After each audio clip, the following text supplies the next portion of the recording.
I've been reading books of old, the legends and the myths, Achilles and his gold, Hercules and his gifts, Spider-Man's control, and Batman with his fist.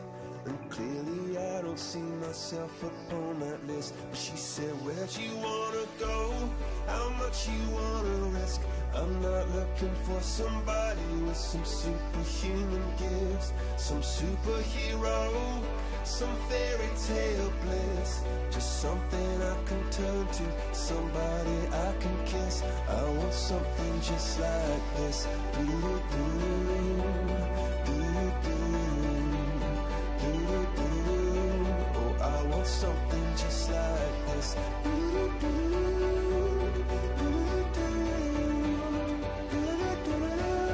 Oh, I want something just like this.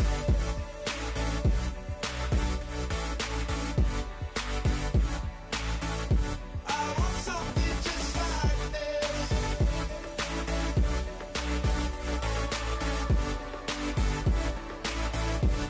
I've been reading books of old, the legends and the myths, the testaments they told, the moon and its eclipse, and Superman unrolls the suit before he lived. But I'm not the kind of person that it fits. She said, where'd you wanna go? How much you wanna risk? I'm not looking for somebody with some superhuman gifts, some superhero, some fairy tale bliss. Just something I can turn to, somebody I can miss. I want something just like this.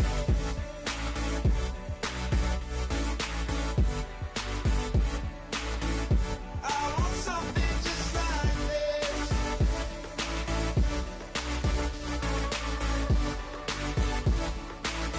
Oh, I want something just like this.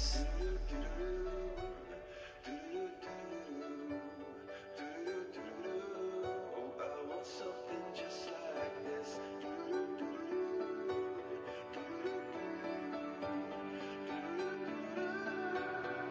Where'd you wanna go? How much you wanna risk? I'm not looking for somebody with some superhuman gifts, some superhero, some fairy tale bliss. Just something I can turn to, somebody I can kiss. I want something just like this.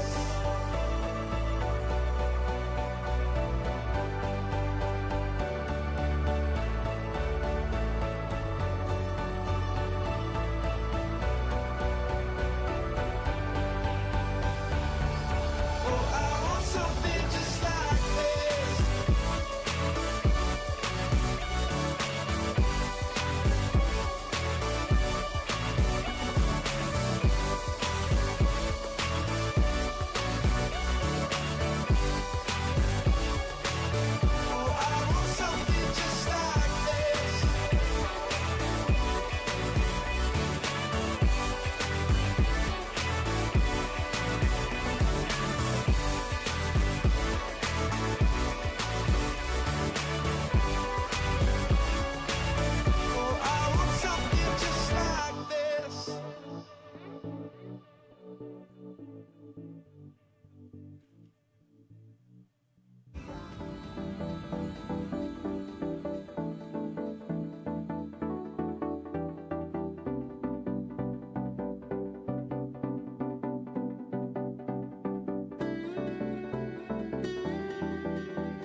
Ladies and gentlemen, good morning.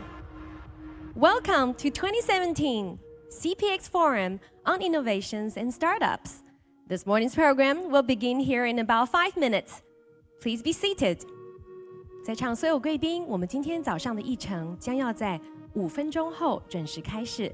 再次提醒您，我们今天早上的议程将要在5分钟后准时开始。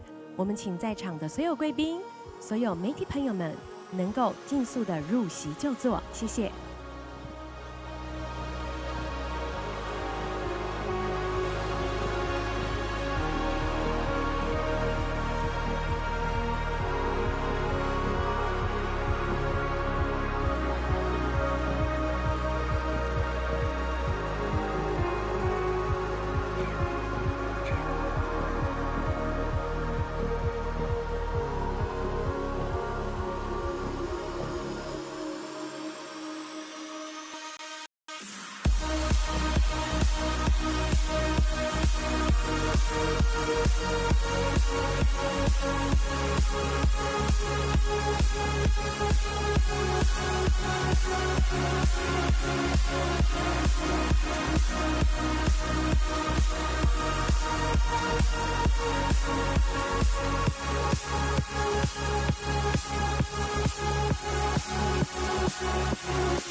I've been reading books of old, the legends and the myths, Achilles and his gold, Hercules and his gifts, and Spider-Man's control, and Batman with his fist.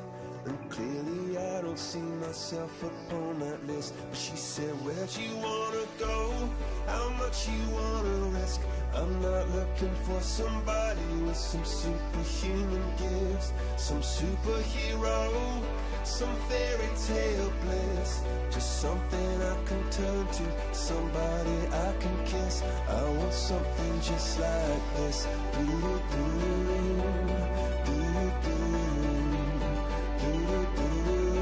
Oh, I want something just like this.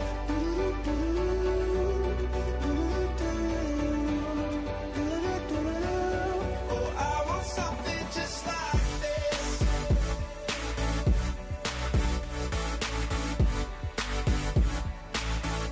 I want something just like this.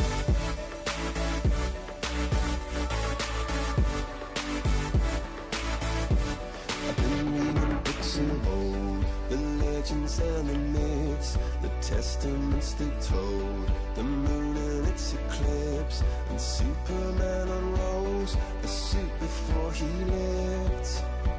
But I'm not the kind of person that it fits. She said, where'd you wanna go? How much you wanna risk? I'm not looking for somebody with some superhuman gifts, some superhero, some fairy tale bliss. Just something I can turn to, somebody I can miss. I want something just like this.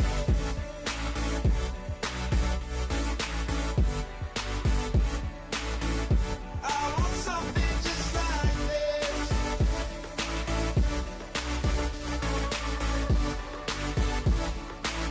Oh, I want something just like this.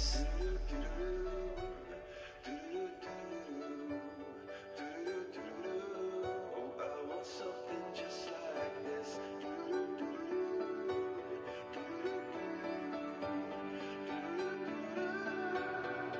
Where'd you wanna go? How much you wanna risk? I'm not looking for somebody with some superhuman gifts, some superhero, some fairy tale bliss. Just something I can turn to, somebody I can kiss. I want something just like this.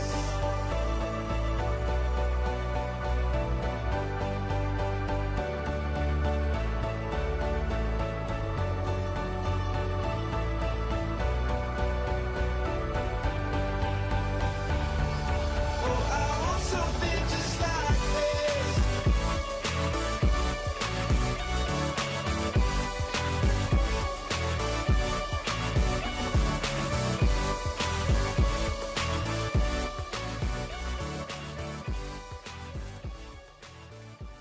Ladies and gentlemen, good morning.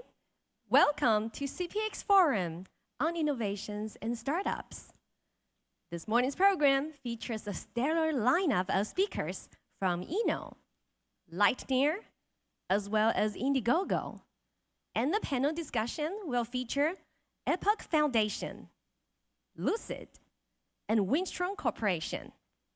Ladies and gentlemen, to kickstart this morning's program, I would like to invite the host of COMPUTEX and the host of all the conferences, Mr. Walter Ye, President and CEO of Tetra, to deliver his welcoming remarks. Let us put our hands together and give a very warm welcome to Mr. Walter Ye. Honorable speakers, Jerry Sutherland, representative of Finland, distinguished guests, ladies and gentlemen, good morning. 大家早安。On behalf of Tetra, the organizer of COMPUTEX CPX conference, let me welcome all of you for joining today's session on innovations and startups. We are very grateful to the industry leaders for supporting this event. Over the past 37 years, COMPUTEX has grown with the global ICT industry. Since last year, COMPUTEX has repositioned to building global technology ecosystems, focusing on 5 things: AI and robotics, innovation and startups, IoT application, business solution, and gaming and VR. To echo the global industry trends and the main theme of the show, 3 new exhibits are established. SmartTech is for IoT applications. Innovex is exclusively for innovative startups. Gaming and VR is the ultimate gaming platforms for coolest high-performance gaming products. And Innovex for startup will end today. So please take your time to visit the show if you didn't visit the Innovex yet. And COMPUTEX this year hosts 1,600 exhibitors from 26 countries, and the Innovex hosts 272 companies, startups from over 23 countries. And we expect over 40,000 visitors to COMPUTEX, international visitors. COMPUTEX aims to build a global technology ecosystems by uniting the power of the leaders, industry leaders, and lead the world's ICT industry to the next stage. According to Gartner, 50% of IoT solutions were originated in startups that are less than 3 years. That is one amazing fact to know. To comply with the global startup trend, Taiwan government launched Asia Silicon Valley Development Plan to build a complete IoT supply chain and to optimize Taiwan's industry and entrepreneurship ecosystem. Today, we are honored to have invited 7 speakers to talk about innovations and startups. David Guo, co-founder of iKnow. Peter Westerbecker, co-founder of Lightmeer. Peter is also the inventor of Angry Bird. He is so popular for the last few days in Taiwan. A lot of media coverage of Angry Bird, of Peter, and how Finland developed their startup, their innovations. We learn a lot from him. That is another Silicon Valley in Europe. So that is where Taiwan can learn and cooperate with Finland. And also, we have Ben Bateman, Senior Director of Strategic Program, Indiegogo. And Lucas Wang, CEO of Hardware Track. Jocelyn Chow, President of Epoch Foundation. Han Jin, co-founder and CEO of Lucid.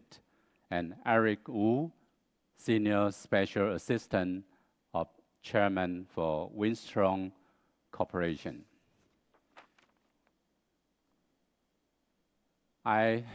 Before I give the floor to Mr. David Guo, I wish you all have very informative morning. And also, I would like to express my great appreciation to the speakers today for your great contribution to our CPX conference. Seminar and keynote is very important part of COMPUTEX. Through these keynotes and forum, COMPUTEX we can learn the new trend, the technology trends, and the speakers is really a good help to us. Thank you very much again. And thank you all the participants for coming, for joining us today. And have a great day. Thank you very much. Thank you. 谢谢前秘书长留步。我们前秘书长留步，我们接下来要进行的是合影留念。Now we would like to invite all the 3 keynote speakers in the morning to please go on stage for group photo shooting. 我们再次的请秘书长上台，我们也请早上的3位讲者也与我们一起上台合影留念。Ladies and gentlemen, please help me welcome David Kuo, co-founder of Eno, Peter Westerbecker, co-founder of Lightmeer, and Ben Bateman, Senior Director of Strategic Programs, Indiegogo. Gentlemen, please put your thumbs up. Please stick your hands out and put your thumbs up for the photographers to take a few more photos.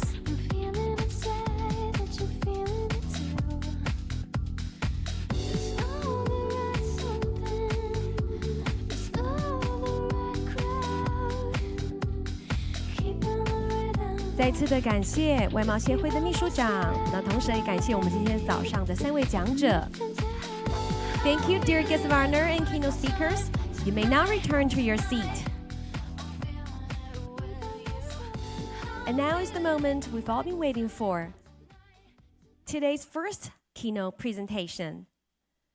Today's first presenter will be David Kuo, co-founder of Eno, a startup mentor and early-stage angel investor. David focuses on mentoring early-stage entrepreneurs and helping startup companies in growing phase expand to international markets and fundraise with international as well as local investors. He's frequently invited to speak in cities across Asia and judge international startup demo shows. Without further ado, ladies and gentlemen, please help me welcome David Kuo. 谢谢。大家早，大家早。Good morning, everybody. Good morning, 大家早。你好，你好 ，distinguished guest, 各位来宾。So I will spend the next 20 minutes to share some of the exciting things happening in Taiwan, especially in the Taiwan ecosystem. So today we're going to share 3 things. Take a deep dive to what is happening in Taiwan ecosystem, and most importantly, what is an ecosystem. Second, we're going to talk about opportunity and challenges, and what are the next steps. That will be the last thing to conclude the presentation. So let's go on. So what is an ecosystem? So ecosystem is basically made out of people, startup, and the main objective is to what? To help startup. So in this system, there's different stakeholders, ranging from investors, accelerator, government, policymakers, mentor, anything that has a positive, negative impact on the ecosystem, we consider as a key stakeholder in the system. They are crucial to the development maturity of any ecosystem. And today we're going to focus on Taiwan. So the current outlook of what is happening is Taiwan ecosystem in Asia, in the world, is fairly young. So if we would trace the starting date, it's pretty much very hard. But if we take a look at the media coverage, so the media coverage started about year 2010 and 2011. That was the moment where a lot of Main Street start covering. There is the foundation of AppWorks, which is the major accelerator here in Taiwan. The government started to take part about year 2014, and the last 3 years, there's a lot of development from Taiwan and with international markets. There's actually starting to have merger acquisition happening in Taiwan, and also the investment on the seed and the angel round and A round are happening with international investors.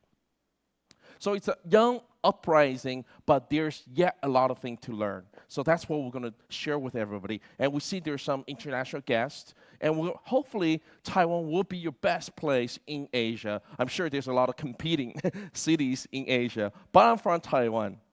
So talk about acquisition. There's not a lot, but there are some significant ones. A lot of you probably know Wen Huang from Amorites got acquired with 25 million, and Huskal got acquired in Naver. Actually, they actually met in B-Dash in Tokyo, B-Dash in Fukuoka. They met there, and the transaction was made here in Taiwan. These are the most recent. There's not a lot, but it's actually a good start.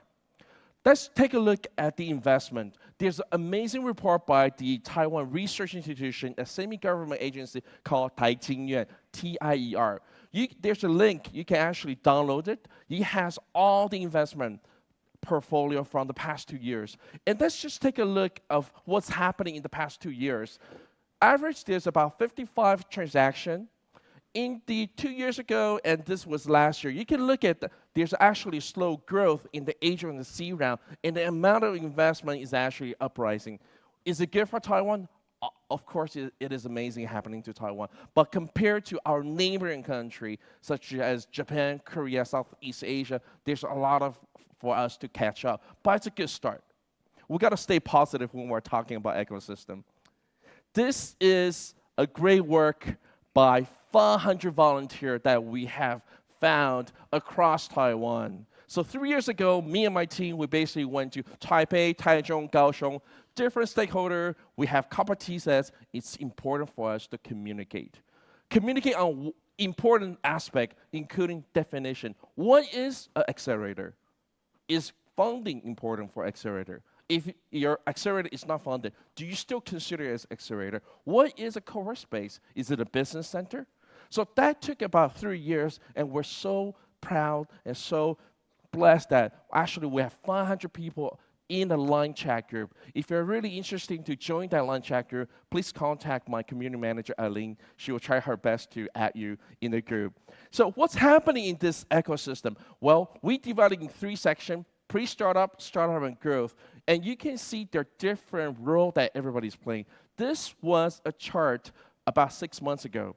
It took us 2 weeks in the line chat right before Christmas, and it's widely used by Taiwan government and also by the media, Business Next. It was published. So we redo this every 6 months. As you know, everything happens. Startup comes and goes. So is a service provider. So we see there's an increase of non-funding accelerator. There is a consolidated international events such as Innovex. Innovex is a great example that it's only 2 years old, but it's an uprising event. And then there's a high involvement between government and private sectors.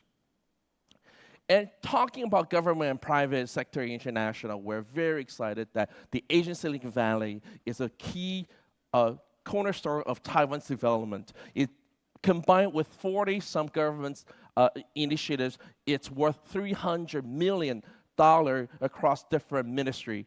We're also very happy, bonjour if you're from France, La French Tech. I'm very honored to also become the board on the La French Tech Taiwan team. And it's also been a pleasure working with Fukuoka City in Japan very closely. We're very happy that one of the Taiwan's first startup visa startup team was with us, and then they just opened up their company in Fukuoka City. It's the first Taiwanese team.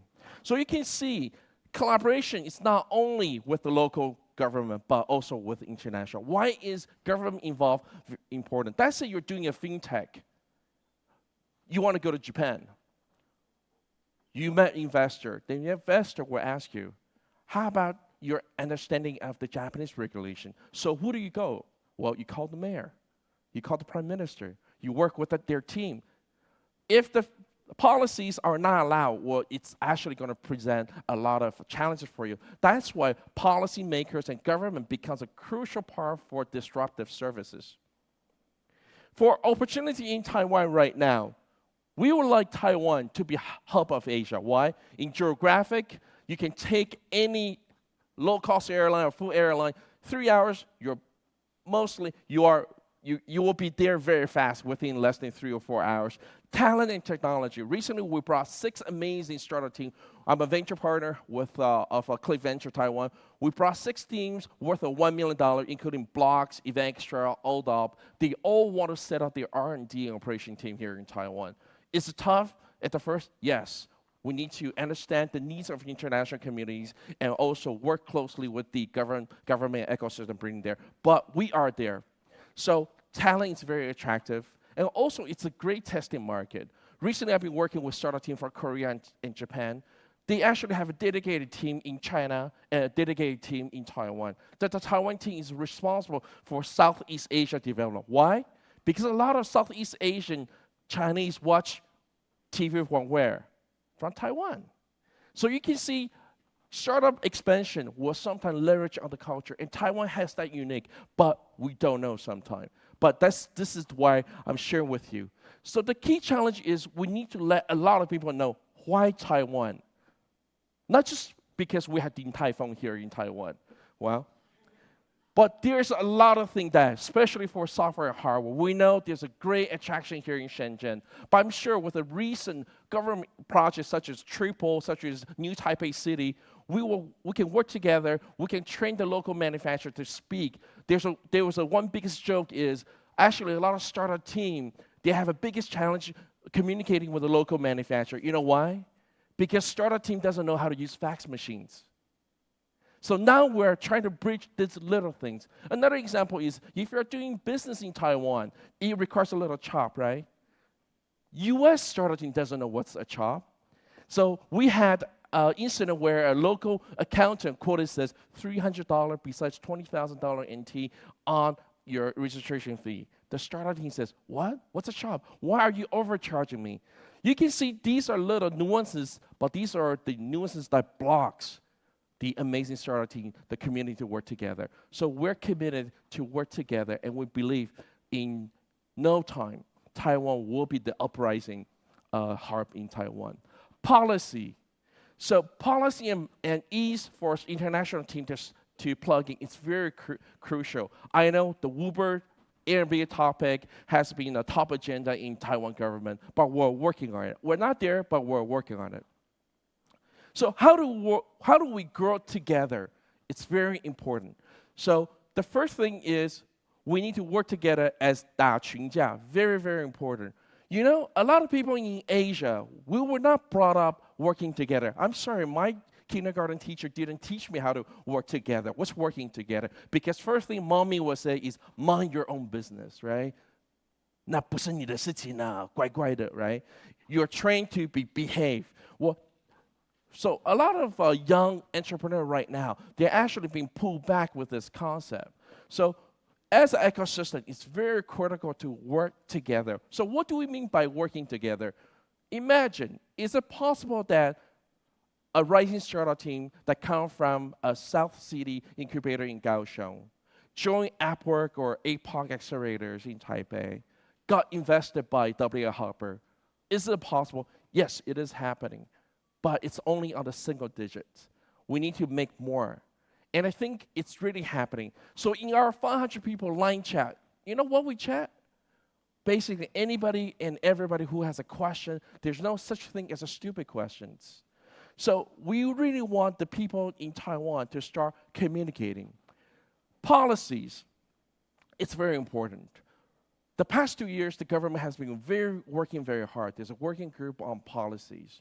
How do we approach digital economy?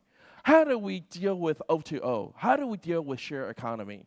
Yes, sometimes the government take a different position, but we're always happy that there's an open dialogue, and that's a key factor for a city to thrive. The resources where needed. Well, this is something that requires a weak conversation. Right now, the government had a project in Taiwan. Last year, we calculated there's about 40-some government initiatives across 15 ministries. So the government right now has set up ministry without portfolio that act as project manager, communicating with different ministry to deliver the resources at a different stage, at the pre-start stage, the startup stage, and the growth stage. And then also, we want to build a co-creation ecosystem. So this is probably my last slide, but I'm going to spend a bit of time on this. Why is inbound important to Taiwan ecosystem? What is inbound? It's like taking vacation. If you go to Hawaii to visit, it's outbound. But if your good friend from the US or from Finland coming in, it's called inbound. We believe that by bringing top startups to Taiwan, it will help the growth of Taiwan ecosystems.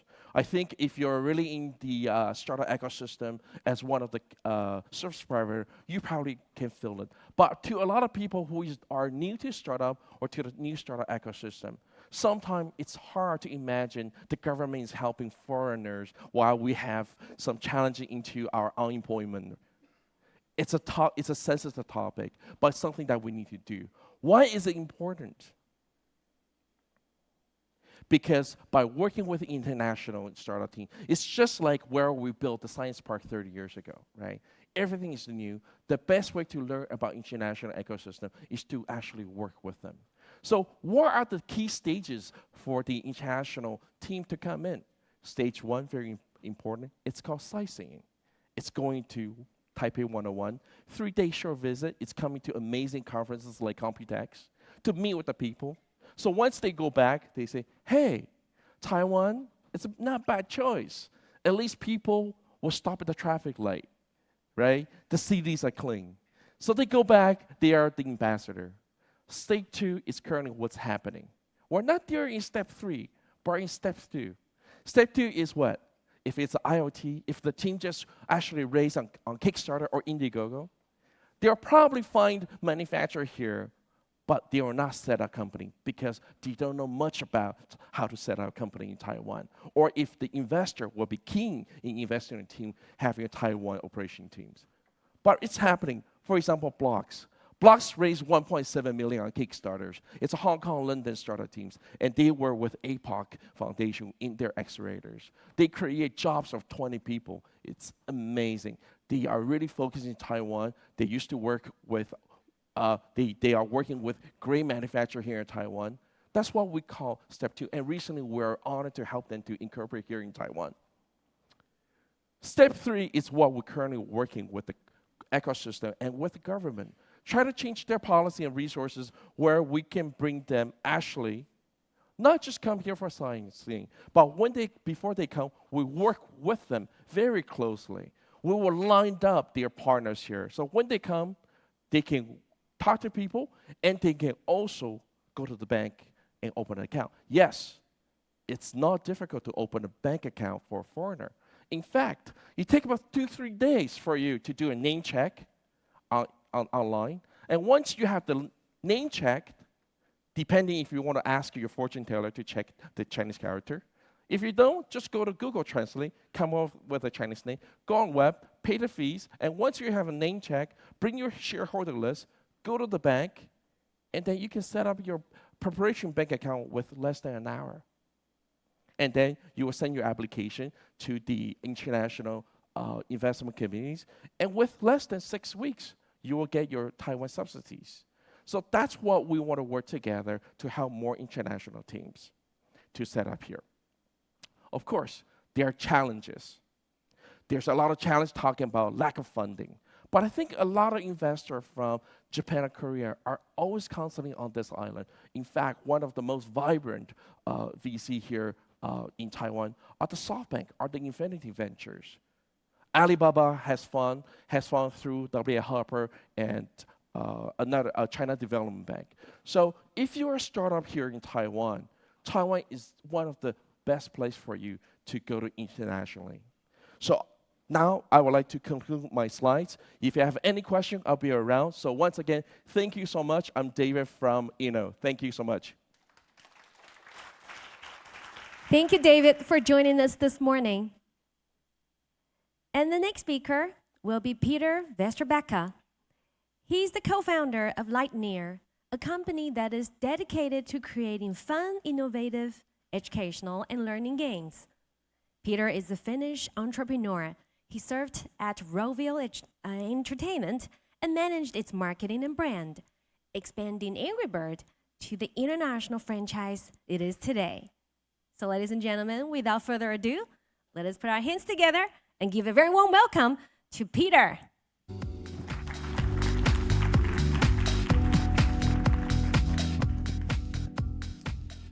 Yeah, thank you, and good morning to everybody. So, yeah, and it's really good to be here in Taipei. It's actually my first time, so I was kind of surprised myself that I haven't ended up here before. But it's been a fantastic week, and great to meet with kind of like the local startups here. It really reminds me of kind of like early days of Rovio and some other things. Actually, today I thought I'll share a little bit about kind of like my triple E approach to changing the world. So, you know, as entrepreneurs, we always say that we want to change the world, but I'm serious about it. And I've been looking at this for now, like working with startups for the last 20 years. So I think that it's very important that we take a big picture view and we look at kind of like not only the entrepreneurship part, but as we heard, you know, in David's presentation also previously about the importance of education. So I think that we need to look at education, entrepreneurship, and also entertainment. But before I go into that, of course, you heard that I've been involved with Angry Birds. So last 6 years, I was at Rovio building Angry Birds into what it is today. So fastest growing consumer brand ever.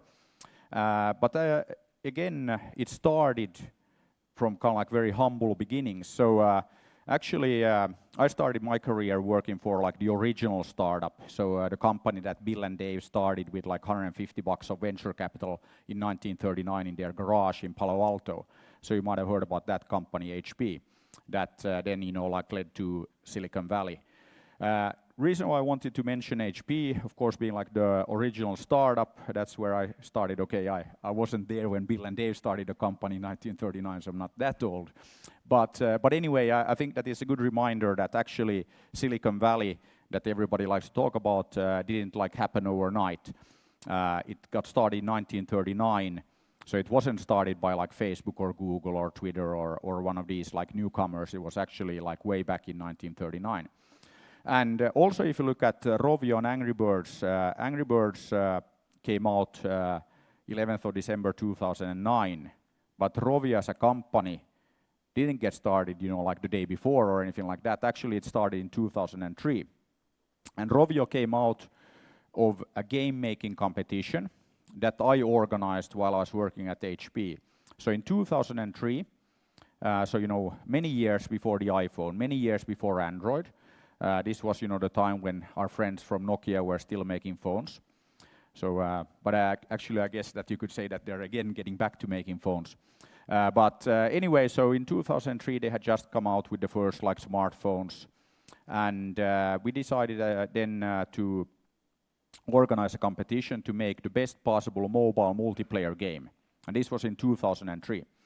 And then 3 guys from Aalto University in Helsinki, Finland, Niklas and 2 of his friends. So Kim and Jarno, those 3 guys took part in this competition.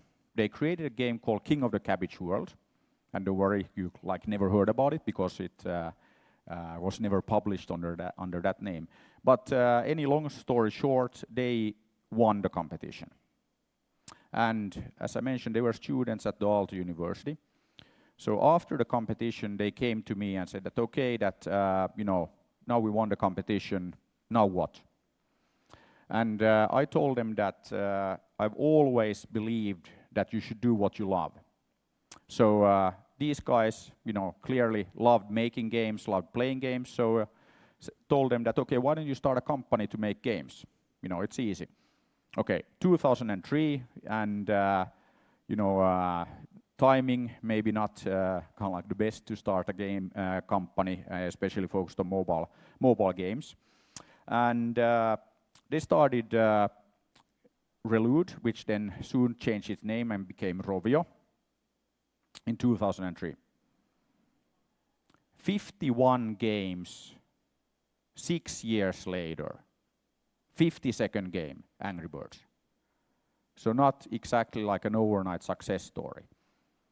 And that's also my point about like the Silicon Valley and like many things, that we always hear about these fantastic success stories, and then it's, oh yeah, a couple of guys like in a garage or like something got lucky, and now they are making millions or billions, and it's like overnight success.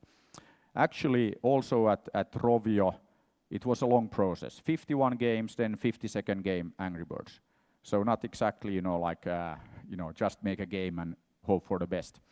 So point there, that's like long learning experience, a lot of not so successful games, and then 52nd game, Angry Birds. Okay, then what happened with Angry Birds was that it didn't take off immediately. And actually at the time, 12 people in the company and not doing great. So if Angry Birds wouldn't have been successful, then I wouldn't be here and the company wouldn't be around. So again, it was kind of like one of these like make or break situations.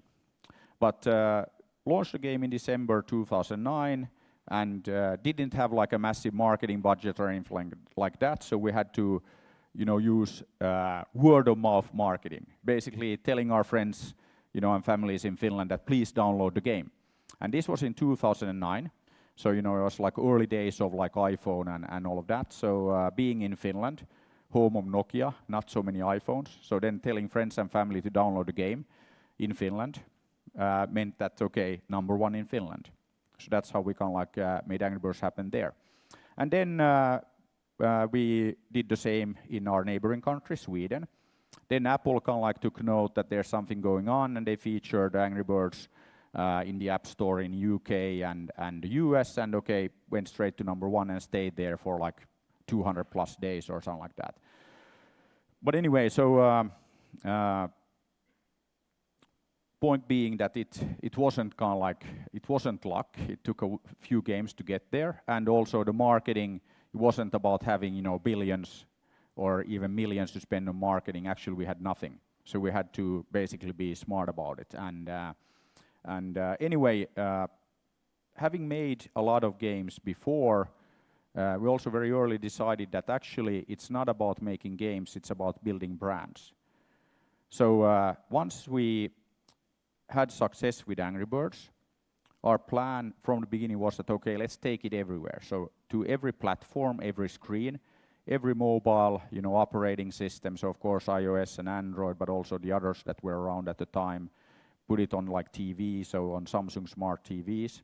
But we didn't stop there. We also then took the brand into toys, into other consumer products, and immediately people started telling us that, hey guys, you're a games company. What are you doing? You don't know anything about making toys. Of course we didn't know anything about making toys, but we teamed up with Commonwealth Toy in New York, and they've been making toys for like 100 plus years. So again, you can always find people that you can work with that know more about any like given market than you do. So partnering absolutely key. And then over the next 3 years in licensing, we made Angry Birds one of the top 10 brands in entertainment on the planet. So there's like 7 Disney brands, so Mickey and Friends, Star Wars, Marvel, you name it, and only 3 non-Disney brands. So Hello Kitty, so this middle-aged cat that's been around for 40 plus years, Snoopy, and then Angry Birds. So we're the only brand that was like 3 years old, and we made it to the top 10 in just a few years. And then we also expanded into animation, so we started creating our own animated series. And yeah, what the end result was that we made the brand pretty well known. So if you look at the world today, 93% of the Chinese population knows the brand, 91% in India, 9 out of 10 people on the planet knows the brand. And then last year we brought out the first movie, made it #1 in 52 countries, US, China, Russia. I'm sure it was #1 here in Taiwan as well, so like pretty much everywhere. And that was kind of like a good time for me to say that, okay, now the team knows how to run with this, and it's a good time to focus on bigger things. So I left the day-to-day operations of Rovio in the summer last year, so almost exactly a year ago. And as I said, it was a good time to kind of like start to focus on even bigger things. So And actually I'll get back to that in a bit and what we're doing at Lightyear. But one thing I also wanted to use as an example here, and looking at kind of like Angry Birds, and then as I mentioned, been working with startups for the last 20 years. So I think that it all starts with believing that you can do anything. And if you look at Angry Birds, I mean, 3 young guys, 3 students, Helsinki, Finland, and they create a game, and then all of a sudden, one of the biggest brands on the planet. So there's no reason why you couldn't do the same here in Taipei. Absolutely no reason. One thing also then getting asked that, okay, how did you guys make Angry Birds happen? And I always say that there's not, you know, like one single answer. I mean, if it would be easy to kind of like make hit games and building brands, everybody would be doing it all the time, and it's damn difficult. But I think one thing that is very important and kind of like a lesson from like the Angry Birds like growth. So very early, I told the team that, okay, we're going to have 100 million downloads. And then everybody told me, this was when we had like 1-2 million, which is also a big number. So I was told that it's impossible. You know, nobody has done that. I mean, Tetris got to 100 million, it took them 20 plus years. So it's impossible to get to 100 million. And then what happened was that in the first 12 months we got to 50 million. Then Christmas 2010 happened. We added 25 million because everybody was getting like new iPhones, Androids for you know, Christmas. And then in March 2011, 100 million. What's very interesting there that this was, you know, impossible. Super ambitious goal, but we made it. So then after that, people really started believing that, you know, of course we can do anything. So my answer when people ask me that, okay, how did you make it happen? I said that, okay, you know, we're from Finland, and as you probably know, everybody in Finland knows how to walk on water. And then, you know, people are like, you know, what do you mean, walking on water? So what I mean that everybody at Rovio knew they could walk on water because nobody had proven otherwise. So when we did a new game, just put like a little note on the PowerPoint that, okay, target 100 million downloads. Easy, you know, been there, done that. So then, you know, of course, everybody understands that 100 million downloads is like not trivial, but you can like get into this mode that, of course, you know, that's like easy. And then now if you look at Angry Birds, 4 billion downloads. It's pretty massive. So we thought that 100 million was like a lot, but then we just started kind of like, okay, yeah, it's, you know, not that difficult. So again, walking on water, not that difficult. And then, of course, you know, walking on water, if you come to Finland in the winter, it's typically the case that the water is frozen. So it's very easy to walk on water. First you think it's impossible, like many things in life, but then, you know, it's not that difficult because, again, walking on ice, okay, it's slippery, but it's not that difficult. So I think that's a very important lesson that, of course, you should always set super ambitious goals. And then, like, when you get there, then you think that, okay, you know, it wasn't that ambitious and it wasn't that difficult. So then another thing, if you then look at Finland, so we haven't always had, you know, this fantastic startup ecosystem with, you know, hundreds of game studios and, you know, startups in many different areas. You know, VR, AR, AI, we already heard about. We have tons and tons of startups in those areas. But actually, if you go back to 2007, time before Angry Birds, I gave a talk to 600 students at Aalto University about entrepreneurship. And during my presentation, okay, I of course tried to make the case that it's fantastic to work at startups, and that's what, you know, the young people should do. And then I asked them that, okay, how many of you guys are going to start your own company once you graduate, or even before? That's okay as well. Out of 600 people, 600 students in 2007, 3 raised their hand. So then it's like, what? I mean, this is like a disaster. 3 out of our brightest, you know, 3 out of 600 of our brightest students want to do our own company. The rest probably want to work for the government, and okay, there's nothing wrong with that. But, I mean, we can't all work for the government or the big corporations. So again, we had to do something. So then, very typical for Finland that big problem, we need to work together. So then together with a few friends, in November 2008, we organized the first Slush. So the first Slush startup event. Invited a few kind of like fellow entrepreneurs, so Risto Siilasmaa, who started F-Secure, now known for being chairman of Nokia, Ilkka Paananen, who was working at a games company called Digital Chocolate. Ilkka is now better known for having launched Supercell at Slush a few years later, and last year, nice acquisition by Tencent for 10 billion, which is, you know, a lot of money. So not too bad for a startup, a nice exit. Then also invited Sampo Karjalainen, who created Sulake, known for like Habbo Hotel, Monty Videnius, who created MySQL. So, you know, some well-known founders, and I just asked them to share with the young people, you know, why it's cool to be an entrepreneur, why they should do a startup. And we had 300 people at the first Slush event in Helsinki, Finland, November. And it was very successful. I mean, very like energizing. Everybody was really like excited, very passionate, and you know, listening to these successful founders. So it's like, okay, if those guys can do it, so can we. And then at the first Slush, I said that this is going to become the world's biggest, and I mean, goes without saying, best startup event. So that's what we're going to do. And then I was again told that, hey, Peter, it's Helsinki, it's Finland, it's cold, dark, slush on the ground, can't be done, it's impossible. I mean, what about Silicon Valley? Fast forward 5 years, Slush grew to about 20,000 people from more than 100 countries. So it became the biggest startup-focused event on the planet. So again, you know, the walking on water thing, not that difficult. So we made it happen.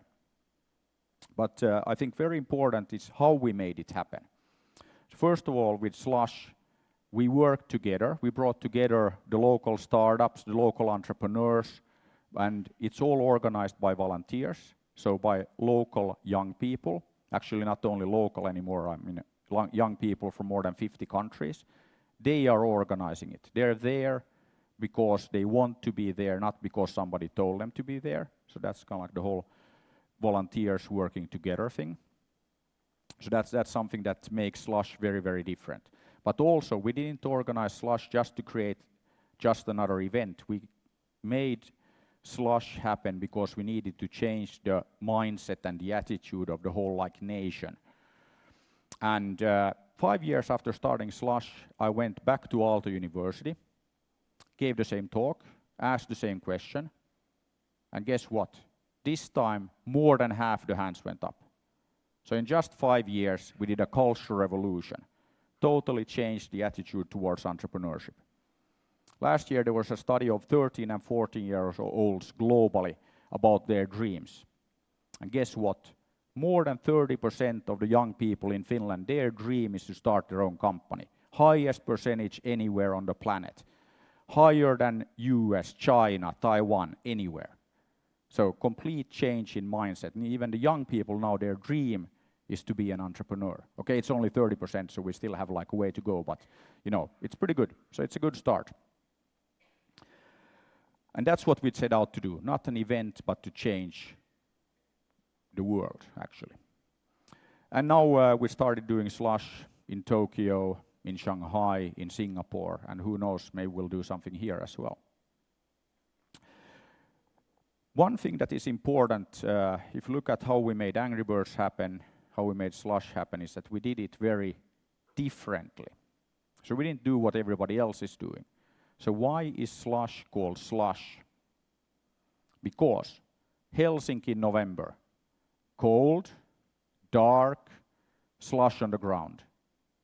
Not the Silicon Valley. Better. Much, much better because it's different. So many times doing things differently makes it better. And just doing the same as everybody else, that's not leadership. It's, you know, doesn't lead to new things, new innovation. I mean, anybody knows how to copy things. But doing things differently really takes courage. Like at Angry Birds, we didn't listen to the people who told us that, hey, what do you guys know about making toys? Or this and that, and you should stick to games because that's what you do, and that's, like your role in life. Same thing with Slush, that, we didn't want to do just another of these wannabe Silicon Valley events. We made it very, very clear by organizing it in November in Helsinki that there's no way you can mistake that for Silicon Valley. It's not sunny, no palm trees, no beautiful people walking on beaches, surfing, Cold, dark, slush on the ground, but it doesn't stop us from making amazing stuff happen. Which brings me then to education. So Finland, only 5 million people, so, tiny. It's like a small neighborhood here. But we still delivered some interesting things. Of course, we made Angry Birds, Nokia, Linux, MySQL. Supercell had a nice 10 billion exit. So for 5 million people, it's not too bad. So I think that one of the reasons is really that we start with fantastic education. So if you look at the Finnish educational system, it's actually best on the planet. I have 2 kids, 12 and 14. They go to school 9 or 10 in the morning. They get home 1 or 2 in the afternoon. They have almost no homework. So very short school days, not a lot of homework, and we deliver the same or better learning results as here, or in Shanghai, or in Singapore, or Tokyo, or Seoul. So much shorter school days, much less homework, and we still deliver better learning results. So I think it's like pretty fantastic. I have lots of friends here in Asia, all over the place, and when I talk to parents, I hear that their kids go to school super early in the morning, and then they get home fairly late, they have extra tutoring, and then they have like lots of homework, and they get to sleep like late in the night, and then they repeat that, sometimes not just 5 days a week, but 7 days a week. So you have school, not much life. Guess what? That totally kills initiative, that totally kills creativity.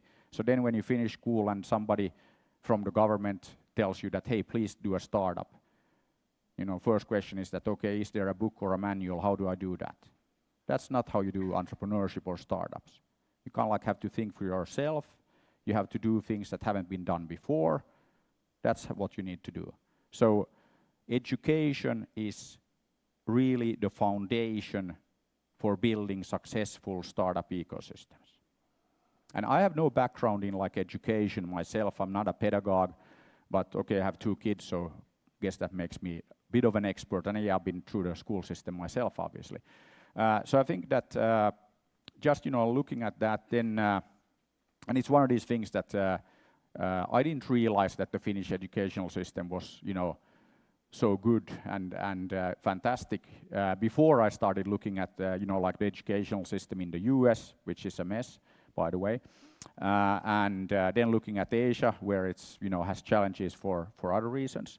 So then I realized that actually have to do something about this, and that's what I meant, that it's good time to focus on bigger things. So after leaving the day-to-day operations, Rovio started focusing on education. Guess what? Second biggest market on the planet, $6.3 trillion. So not billion, but trillion, big number. And then looking at education globally, I think that we can make it a lot more efficient. So I think that we can reduce the market size over the next 10 years to 3 trillion. Save a lot of money, make it more efficient.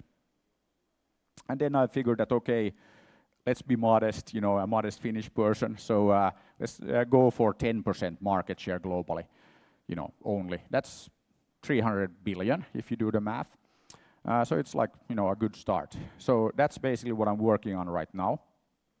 So started several companies now to go after this massive opportunity. Basing it on the Finnish approach to education. And one of the companies that we started actually over a year ago now is Lightyear. And we just launched our first game. So it's a fantastic game. It's available here in Taiwan. So you should actually now, if you have your phone out, so you know what to do, go to the App Store or Google Play and look for a game called Big Bang Legends by Lightyear. Should download it, and I'm serious, you should, so please do that. Every download counts. want to be number one in Taiwan, like we're in Singapore and Hong Kong and Finland, where we also launched it.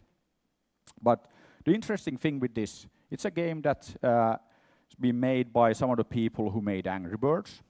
So we're now like 18 people in Helsinki, Finland. And it's a fantastic game. But we have now play tested the game. We took it to schools in Singapore, in Hong Kong, in Finland. Haven't been to schools here in Taiwan yet, but I have a few friends that promised to take care of that on my behalf and test it on kids here in Taiwan as well. The interesting thing is that, okay, we go to the school and then we ask all the kids that, okay, who loves playing games? Actually, I'll ask the same here. So who here loves playing games? Yeah, it's okay. I mean, it's okay to love playing games. I'm actually surprised that it's not more. So I think that some of you are like afraid of losing face. Actually, I have to say that, you know, this losing face is just a saying. It doesn't mean that you physically lose face. So it's nothing serious. This is also very important in the startup world that, I mean, failure, massive success. 51 games, 50-second Angry Birds. So it's, you know, you have to kind of like deal with that. But anyway, so we go to schools and we ask people, the kids, if they love playing games, and typically pretty much everybody does. So then we ask that, okay, who here loves particle physics? Anybody? Anybody love particle physics? Yeah, typically nobody loves particle physics. I don't know why.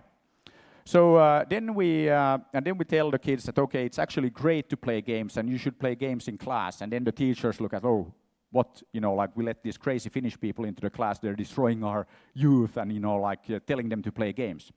Then we give the kids iPads, they play the game for like 15 minutes. And then we ask them that, okay, so did you like the game? They were saying, yeah, it's fantastic, could we kind of like keep playing? And then we asked them, okay, so very good, so did you learn anything? And then every time the kids tell us that, no, we didn't learn anything. Then we ask them that, do you know how many quarks in a proton? Anybody here know? 3. 3 quarks in a proton. Every single kid in the class after 50 minutes knows that there are 3 quarks in a proton. Then we ask them that, okay, can you name like 5 atoms? And then they go, hydrogen, helium, lithium. And then the teachers look at it like, what? We've never seen the kids learn so much so fast. Just by playing a game, while having fun. So when you play Big Bang Legends, so the first game that we made at Lightyear, you will learn particle physics. You know who this guy is? Neon. We made the full periodic table into characters. And then even though we're like a games company, we also made it into like, you know, these kind of like playing cards. So here you'll see, you know, like hydrogen, helium, all of these guys. They're all like characters. So we're making the Pokemon of particle physics. Kids will grow up, kids and adults will grow up knowing, just like they today know Pikachu and all of those guys. I mean, anybody with kids knows that they know hundreds of Pokemon by heart. They will tell you that it's a fire, water, whatever Pokemon, where they found it and all of that. By playing Big Bang Legends, they will grow up knowing the whole periodic table, all the characters. They will know that this is neon. They will know helium. They will know, you know, that helium has 2 protons, just by playing the game. And hopefully in like 10, 20 years, we'll have like a Nobel Physics Prize acceptance speech, where the Nobel Prize winner will tell the world that I got excited about physics as a kid when I played Big Bang Legends. So that's what we're doing at Lightyear. We're trying to make learning fun. We're trying to make learning happen through games. And we know that it works, so we have already proven that by taking the game to several schools. We're also now here in Taiwan. And I think that this is, again, an example of, you know, it's not impossible. It's actually fairly straightforward to make learning happen. It's just about getting people excited about, in this case, particle physics. So you always get asked, why did you start with particle physics? I said, okay, we want to start with something easy and fun. And then people are like, yeah, okay, easy and fun, particle physics. Next we'll do quantum physics, then we'll get to molecules, chemistry, biology, geography, languages. So we're going to make a full series of games around these characters. And again, then you could always ask, okay, what does this guy on the team know about particle physics? Guess what? We are working with CERN. So we're working with several Nobel Prize winners in physics. So some of the best scientists in the world. We're working with the University of Helsinki, so we are the best pedagogues. So we're bringing together best game designers, best scientists, best pedagogues, and that's what made it possible for us to make learning happen through games. So I think that really the key to moving forward and making the world a better place, we need to look at education, entrepreneurship, and entertainment. So this kind of like triple E model. So that's what I wanted to share with you today. And once more, please download the game, check it out, have your kids play it, and they'll probably win the maybe the Peace Prize as well, but at least the Physics Prize. So yeah, thank you, and it was really great to being here. Thank you, Peter. Thank you, Peter, for sharing with us your triple E model. And today's the third presenter will be Ben Bateman. Ben is Indiegogo's Senior Director of Strategic Programs, and he currently leads Indiegogo's China efforts. He has been a key player in building Indiegogo's hardware category and now focuses on helping Asia-based companies launch products internationally through Indiegogo. Without further ado, please help me welcome Ben Bateman. Hi, thank you. Hi, I'm Ben, and I'm here from Indiegogo to talk about launching products globally through crowdfunding. Now, I've been at Indiegogo for about 5 years now, and I've worked to launch hundreds of products both domestically and internationally. So I'm going to start off by giving some larger context to what crowdfunding does for businesses, because it's changed a lot and it's changed really fast. But after that, I want to jump into how you can help your company go global with crowdfunding. So I want this to be really actionable information for you. So what is Indiegogo and what are we doing? Our mission is to empower people to unite around ideas that matter to them and then make those ideas happen. And so that umbrella covers a lot of different things. And our company has also covered a lot of different things. We've helped companies raise over $1 billion. We've had hundreds of thousands of projects. But in the past few years, we've seen ourselves focus and seen the crowdfunding market focus on people who are making and launching products and on businesses. And we've seen different stages of why people use crowdfunding for businesses. Originally, it was just for fundraising. And this might be what you imagine when you think of crowdfunding. People who go online and go to a crowd of a bunch of people and say, hey, I'm trying to make something, so please give me some money, and I'm going to go and make it. But we've seen that evolve as people find new reasons to use crowdfunding. And I'm going to talk through those because those are going to give some more context for why people use us to launch globally and what you might be able to do with that. So how did crowdfunding start with products? It started with people who couldn't make their products any other way. And this is one of my favorite projects we've worked on. This is actually from a long time ago. This is from 2013. But this is a plastic gun called Bug Assault. And Bug Assault's a pretty goofy product. You fill it with table salt, and you shoot it at flies, and it kills flies and other bugs. It's really funny. And this is Lorenzo, their founder, and he really wanted to make this product. But investors did not think this was going to be a giant success. It's a gun that shoots salt and kills bugs. It just sounded goofy, and people didn't have a lot of confidence. But he thought this was a really great idea. It was his obsession. He was based in Los Angeles, and he spent 3 years going and making the product, setting it up. He had all of his manufacturing ready, but he couldn't afford to make the first run of the product. So he decided, okay, nobody's willing to give me money. I'm just going to go and see if I can do anything online. And he launched the product on Indiegogo. He was able to raise almost $600,000 from people who really wanted the Bug Assault salt gun to kill bugs. This surprised us. It surprised him. He now has a much larger company based out of LA, and they have a bunch of different units for different sized bugs. But this is a really good example of why companies started using crowdfunding. They wanted to have their customers help them make their ideas real. Their customers could actually pay for their manufacturing.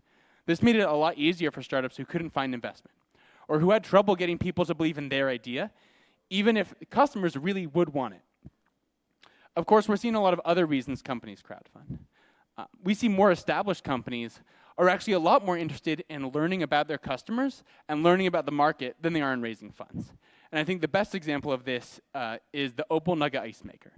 So this campaign was actually run by the R&D department out of GE. Now, if there's any company that doesn't need to raise money, it doesn't need help making a product, it's GE.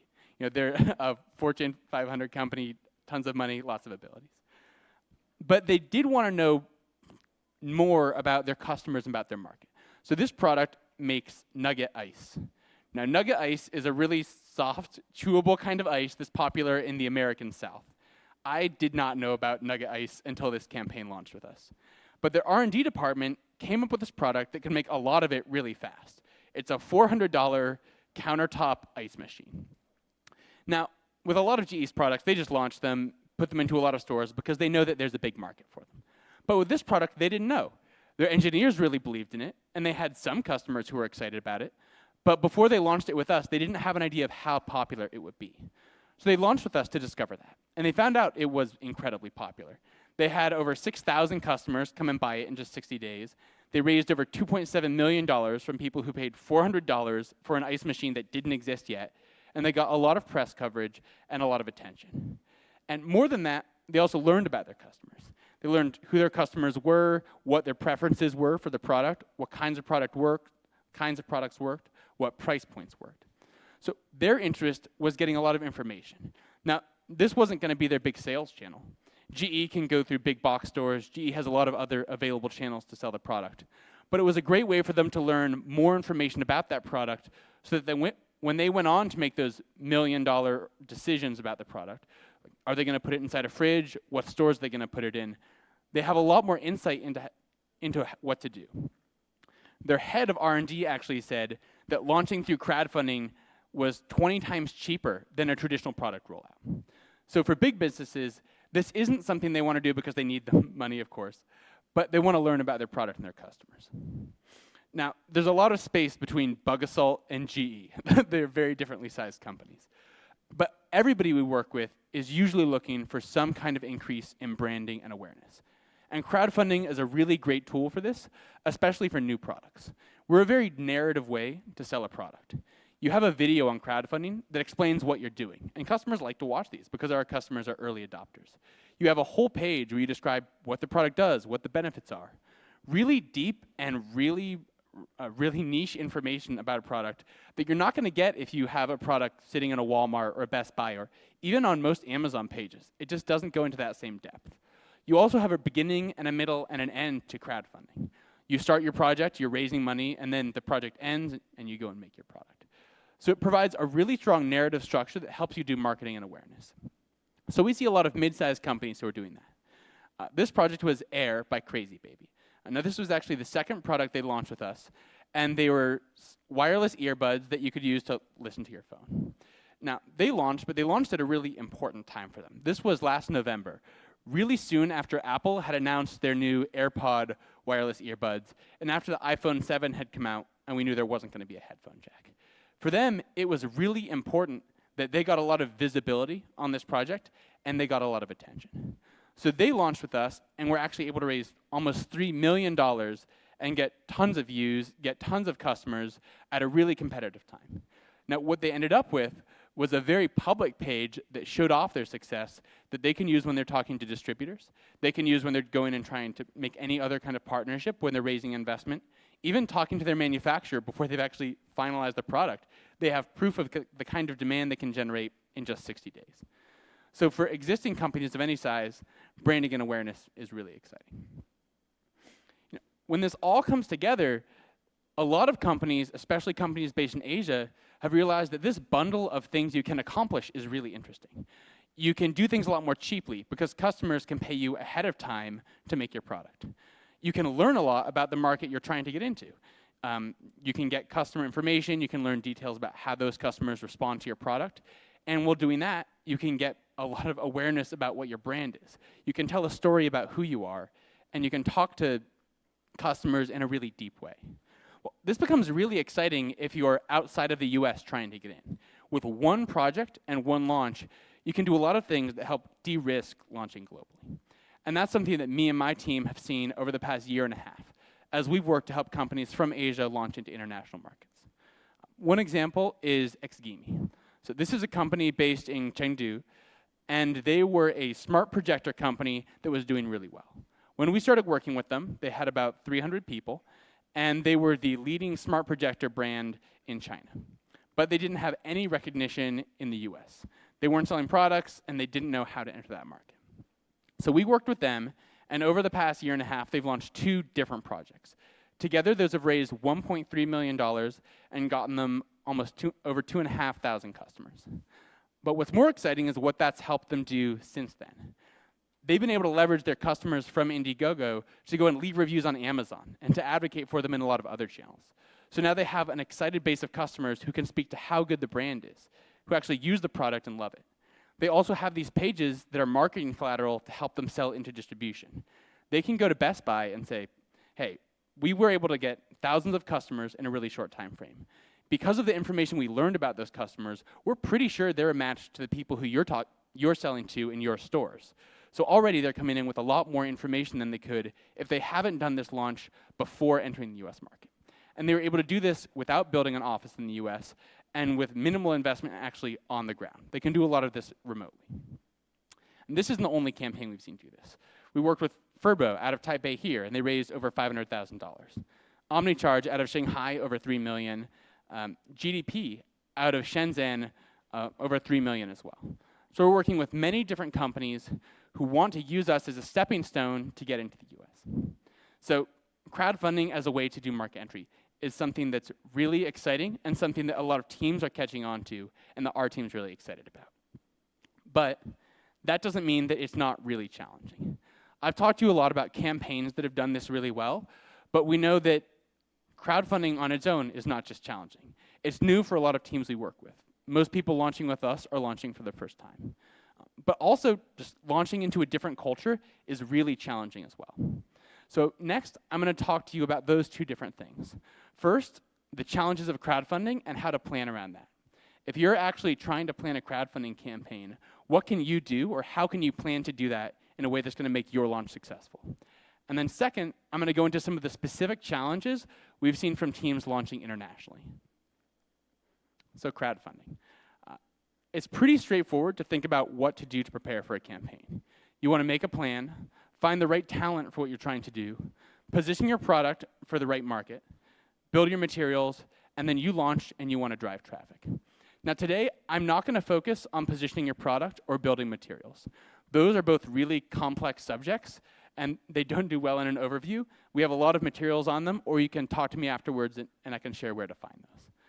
But I am going to go into the planning process, both for finding talent, planning in general, and how to drive traffic. This should give you a really good overview on at least what it takes to run a campaign and give you enough to go and research later if you want to do this yourself. First, I think it's important to think about why you want to run a campaign. I've talked about a lot of reasons different companies do it. You might focus on one or all of these. If your focus is just raising money and being as profitable as possible, you might spend a lot less or put more effort into it because you really want to just generate a profit. If you're just about driving awareness, you might be willing to actually spend money or even make less of a profit if it's going to get you that marketing or brand awareness. And if you're just focused on learning and interacting with your customers, you might want a much smaller campaign and put a lot of your effort into interacting with those customers rather than creating the biggest, most marketable campaign possible. Now, once you've done that, you should scale your timeline and your budget based on those goals. Now, timeline can vary. We see people going from 6 to 15 months from coming up with the idea to actually shipping the product. Now, we recommend spending more time planning if at all possible. Planning a campaign is where most teams put in the effort, and this is especially important if you're launching internationally. There are a lot of really challenging things to figure out, and the process to launch takes a long time. One thing that we see hurts teams the most is if they rush a launch because they have a really tight timeline. Now, if you're planning out, okay, what's your budget and what's realistic for you, you're going to go into a lot of research and look at a lot of different campaigns. Now, one of my biggest recommendations is to understand that campaigns come in two different parts. You have your conversion rate, which you can see here is just like, what does the actual crowdfunding page look like? This is really easily accessible. You can go online and look through crowdfunding sites, and there are thousands of pages available for you to go through, and you copy the people who do this best. It's really straightforward. What's really challenging is to see what those teams did behind the scenes that made their campaigns work. How much did they spend on their budget? How many team members did they have? What did they have to create for this campaign, and what was already created because they had those marketing materials? Those things are really challenging to see. Now, I'm going to share our own view on what, in general, you should do here, but I also recommend talking to a lot of other founders. Talking to other teams who have gone through this will give you a lot of context. In general, we recommend estimating about 20% of your final goal for a marketing budget. So if you want to raise $100,000, plan on spending about $200,000 to prepare that campaign. Now, that can go up and down a lot depending on what skills your team has and what skills you might need to bring in. If you're hiring agencies or third parties to help you with everything, that can get really expensive. If you have a team with really wide skills and a lot of time, and you can do all this yourself, it might be a lot less than that. For examples of things that need to get done. So if you're going to launch a campaign, what do you need to do? It can be copywriting, graphic design, you have to create a landing page, you need photography, you need to do a video, digital marketing. There's a lot of different tasks. You need to decide which of these your team can do and which you might need help with. Are you going to find someone outside who's going to help you do this? So once you understand the list of things that need to be done for your specific campaign, you divide that work between your team and partners. Now, an example division of that work looks like this. Your team might do things like doing the copywriting, the graphic design, creating the personality for what your product is, and putting it on a page. And then you might pull in someone else to do things that are typically really challenging or need special skills. That can be digital marketing, like buying Facebook or Google ads, or that can be making a video. Those are two things that typically a small team isn't going to have in-house. But this is just an example, and this can change a lot depending on the specific campaign. Some other things to plan around here, just cost. Like, just because an agency is really expensive or someone's really expensive to work with doesn't mean they're great. Look for some work history. Also, think about the time. There's a lot of really good partners out there who can do really good work if they have 2 or 3 months ahead of launch. But if you want someone to come in 2 weeks before you're going to launch your product, you're probably going to pay a lot more for that. And finally, really look for the team expertise. We're in a pretty young industry in crowdfunding, and it can be really hard to tell who's good and who's bad. So talk to people that any partner has worked with before to try to get a clear idea of what their actual experience is. Some typical ranges for costs are up here. I'm not going to go into too much detail here, but these are big areas where people tend to find a partner. That can be video, digital advertising, PR, or potentially a full-service crowdfunding agency. Before you launch, we really do recommend having these 3 things. You need a working prototype. Now, this might not have been the case 3 or 4 years ago when people were really happy to support ideas. But people who are buying products through crowdfunding now are more skeptical. They really want to see that you know how to make your product, that it works. And this is especially important for press. I will say this again later. Press really wants to see a prototype before they want to cover your product. They're skeptical too. Have your manufacturing locked in. Now, this is important not just because customers really want this and it makes them a lot more trusting, but you can also get in a lot of trouble if you crowdfund too early. If your manufacturing isn't locked, if you don't know your BOM, you can end up underpricing your product and actually losing money even with a very successful campaign. We've seen it happen, and we push really hard against it. Not a lot these days, but in the early days of crowdfunding, it did happen occasionally. And finally, you need to launch with an engaged and excited audience. Now, maybe 5 years ago, you could launch a really crazy product like Bug Assault with very little preparation and hope to go viral. And we still do see that some products do go viral, but that's really rare. You really have to plan on how to bring in your own audience. If I go and see a campaign with 0 audience, my first thought is, did your mom not even think this was a good idea? Like, why doesn't anyone support this? I don't trust it. It's like if I walk by an empty restaurant, I'm just going to assume it's bad. But if I walk by a restaurant that's full and has a long line, I assume that it's really good because all these other people trust it. Crowdfunding works in a really similar way. You want to build that audience ahead of time. So a few ways to plan to drive traffic are to build an email list on your landing page, talk to your social network, tell people ahead of time that you're doing this, talk to your friends and family, make sure your mom does come in and help you out. And afterwards, work on press, work on digital advertising. The one of these that I'll push on the most today, and that I recommend for everybody, is to do a pre-launch landing page. This can look like this page for Loop. You put up a short page that describes your product and asks for some basic information. You want someone's email address and their name so you can talk to them later. This is important for a few different reasons. The first is that you can actually test out your marketing idea. And this is especially important for international companies. If you're launching into a market that's not the culture you've grown up with or the culture that you know the best, you need to test your ideas before you launch. You don't want to launch a crowdfunding campaign very publicly and then find out that your marketing really doesn't work with these customers. Then there's a giant ticking clock and a big $0 sign, and you have to redo your marketing really fast without that. If you launch ahead of time, you can actually test this. Most companies we work with who are running sophisticated campaigns will have a page up like this, and they might have this headline that talks about looping in your loved ones. They might have a second one that half their audience sees that just talks about the technical specs. It talks about what the product is and describes how it's better than the competition. They can actually test that, and over time, before they launch, see which one of those works best with their audience. The other reason this is really exciting is because it lets you start marketing earlier. Now, if I look at this graph here, as you're working on driving customer interest, you're just going to get more and more interested customers over time. If you're really lucky, it's slow and steady up and to the right like this. Well, if you launch your campaign here, you have a live campaign, and at the end of it, you've raised $100,000. That's great. No one's saying $100,000 is a bad thing. But if you actually start marketing earlier, before you launch, and you do that quiet testing, it can actually look more like this.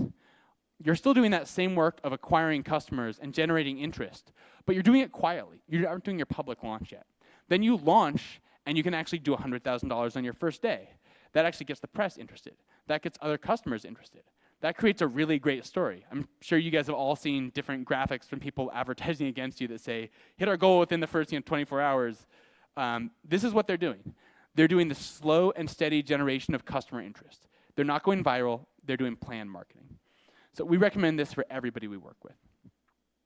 I said before, but I'll say again, you absolutely must have samples to send to press. This is really critical. Press demand it, and press can generate a lot of dollars. And you should definitely use digital advertising. This is something we're seeing every $1 million plus campaign do. It's super effective. Crowdfunding gets you really good conversion rates, so it's a very good place to spend your money. So with all that, hopefully this graph looks a little less intimidating, and you have an idea of how you can move your own company through this as you're preparing your crowdfunding launch. Next, I want to talk about international challenges. So these are things that we see specifically from teams that are launching from Asia into the US. And I think that these can be avoidable challenges, but they're really good to know about ahead of time if you can know about them ahead of time. And I think one of the biggest challenges is that you don't know what you don't know. If you talk to somebody who's a partner, they might be able to tell you something that you're missing out on, but you don't necessarily know what you need to learn. There's some things that are really clear, but some things can pop up and surprise you. For example, we have teams that submit pages to us, and the grammar is accurate for English. They've given us something, they're launching for an American audience, but for us as native speakers, something just doesn't sound right. It sounds odd to us, and it means that probably customers aren't going to buy this. Well, that can be really surprising if you've brought on somebody who majored in English and the grammar's great. It's just something for native speakers. So that's something that you might not know unless you have somebody outside who can come and give you advice. In general, try to watch out for these things, and try to always find somebody in the culture you're aiming to launch in who can help give you advice or help give you insight into that culture. Choosing partners is really hard. Now, I've talked about choosing partners a lot today, and that's because a lot of the companies we work with, especially companies from Asia, work with somebody as they're entering the US market to help them with marketing, to help them figure out how to speak to an audience that's in a different culture than they are. But one of the really common challenges we see is when people are choosing partners is where to choose that partner. I talk with a lot of teams who want to find somebody who's local, so in the same time zone, speaks the same language, and is in the same culture. That team is going to be so much easier to work with than somebody who's far away. The challenge is a lot of local teams just don't have the cultural expertise of living in the culture you're trying to aim at. The people who are easiest to work with might not be the teams that actually are going to give you the best results. For marketing, a team based in the US probably understands the US audience and how to market to them and what works for that audience a lot better than a team that's based here. But that can be a really hard team to work with. We've seen people who have made both choices. And we also know a lot of marketing teams or partners who are based here who are really good. It can just be hard to sort through those. Even if you've decided to work with a team in the US, it can be really hard to pick who's good and bad. If you don't know what great marketing looks like in that culture, it can be hard to tell what teams are good and bad. Here, we recommend talking to some kind of partner who can help you give insight into who can help you and who has the experience. We're a good partner for that for a lot of teams. If you have somebody else locally, talk to them as well.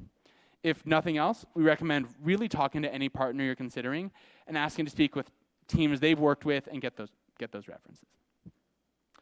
We've also seen that hardware exports really easily, but ecosystems are hard. And here I'll talk about the Gimi example I mentioned earlier. They're that smart projector based out of Chengdu. They have a great product. I have one and I really love it. It's sits on your counter and it has an Android computer built in and a projector. So I can hook it up and I can just connect it to the internet and it has speakers and I can watch Netflix or watch whatever show I want. But it doesn't integrate into my ecosystem very well. Now they've built up their software in China and they have apps that their Chinese audience really likes. But they don't connect to the Google Play Store, and that's actually hard for them because it's hard to get in touch with Google, and especially if they're a potential competitor with Google Chrome.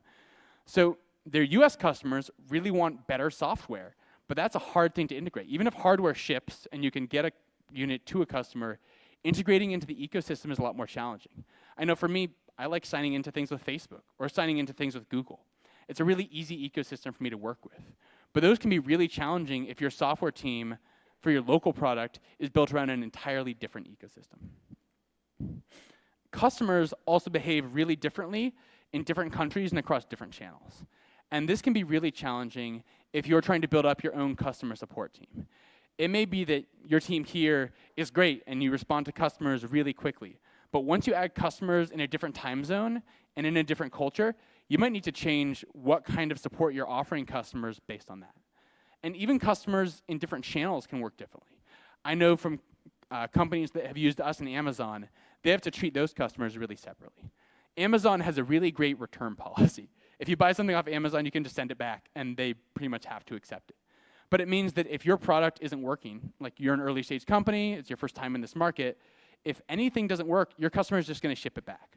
So you have to plan around how are you going to prepare to handle those returns, or how do you dissuade customers from making those returns? Versus on Indiegogo, we have customers who really expect early stage products. So if something's kind of wonky, or if it doesn't quite work yet, or they have to do some work on it, they're happy to do that. They aren't going to return the product, but they do want someone to talk to. So you have to be prepared to actually talk to them, be able to respond to them. And that's challenging as well. So make sure that when you're looking at launching, you're not just getting, how do I get my product into the country, but how do we support customers there once they're actually there? One other thing that we see is really challenging for teams is working across design sensibilities in different countries. And I'll actually give you a pretty straightforward example here. I mentioned Crazy Baby, the team who made those earbuds earlier.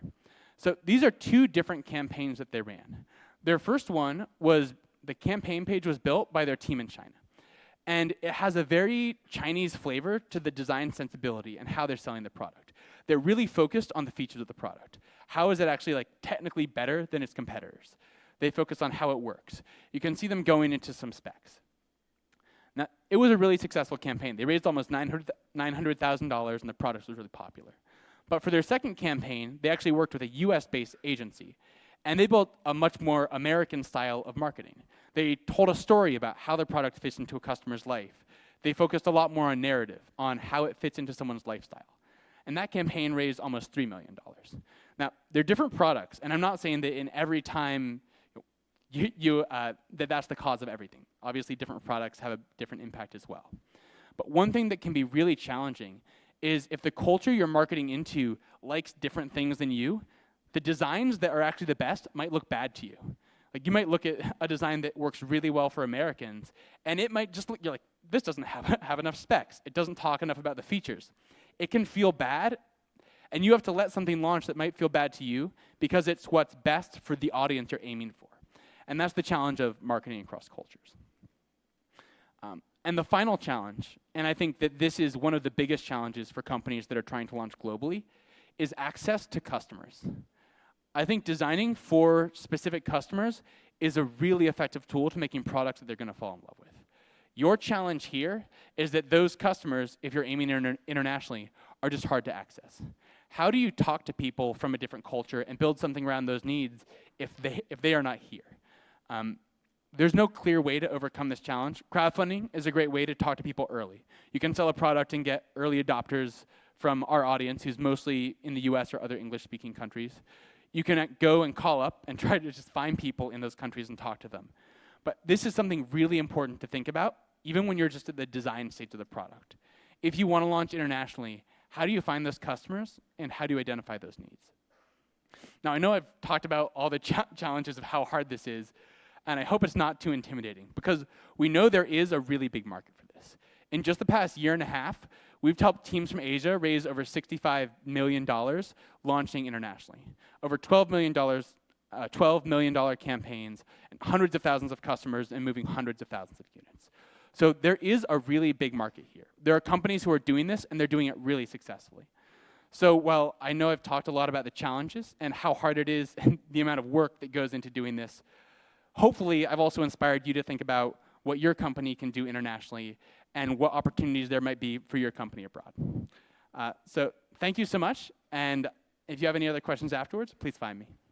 Thank you. And thank you, Ben, for joining us this morning. And the next highlight of the forum will be the panel discussion. The panel will address topics and issues that are key to successful innovations and startups, such as cross-border investment and collaboration, and how they pave the way for future innovation. The moderator of the panel discussion will be Josephine Chow, president of Epoch Foundation, and she will share the stage with two panelists. They are Han Jin, co-founder and CEO of Lucid, and Eric Wu, senior special assistant of chairman, Wistron Corporation. So ladies and gentlemen, without further ado, let us put our hands together and welcome the moderator and the two panelists on stage. Once again, we would like to welcome the moderator, Josephine Chow, and the two panelists, Han Jin and Eric Wu. I will now turn the program over to Josephine.